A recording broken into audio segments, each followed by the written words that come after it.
ఈసారి మా బోనాల పండగ చక్కగా సెలబ్రేట్ చేసుకున్నాము. మా బోనాలు ప్రిపరేషన్స్ ఫుల్ వీడియో అంతా కూడా నా యూట్యూబ్ ఛానల్లో ఉంది, కింద ట్యాగ్ చేస్తున్నాను. ఇది మాత్రం మీకోసం ఒక చిన్న షార్ట్ అనమాట. మొత్తం వీడియో చూడలేని వాళ్ళకి.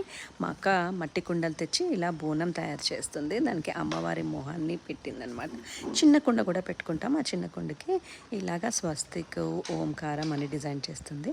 పచ్చన్నం, ఆకుకూర, పచ్చి పులుసు అన్నీ వేసేసి, పెరుగు అన్నీ వేసేసి బోనం తయారు చేస్తుందన్నమాట. అందులో పరమాన్నం కూడా వేస్తారు. అమ్మవారికి మేము వడిబియ్యం కూడా కలుపుకున్నాము. సో ఇలా పైన ఇంకొక చిన్న కుందులో మాత్రం ఇలా దీపం పెట్టుకుంటాము. అలాగే చెంబులో మేము సాకపోయడానికి కూడా రెడీ చేసేసుకున్నాము. ఇంట్లో మొదట కొబ్బరికాయ కొట్టి పూజ చేసేసుకొని ఆ తర్వాత బోనం ఎత్తుకొని గుడికి వెళ్తామన్నమాట. మీ అందరికీ కూడా అమ్మవారి ఆశీర్వాదం ఉండాలి. మా ఇంట్లో బోనం ఇంట్లో మగవాళ్ళు ఇస్తారు కాబట్టి మా ఆయన నాతో బోనం ఎత్తిచ్చాడు. ఆ తర్వాత ఇంట్లో ఉన్న పెద్ద కొడుకు సాకపోస్తాడనమాట. ఆ కార్యక్రమం కూడా ఉంటుంది. ఇదిగోండి సాకపోయడం అంటారు దీన్ని.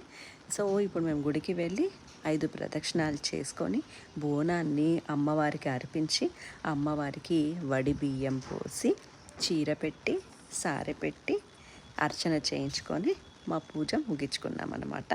సో ఇది కూడా అమ్మవారికి సాకపోయడం అంటారు. సో ఈ దీపాన్ని అమ్మవారికి అర్పిస్తున్నాం కాబట్టి అమ్మవారి గుడిలో పెట్టేస్తాం. నైవేద్యం కూడా ఎక్కిచ్చేస్తాం.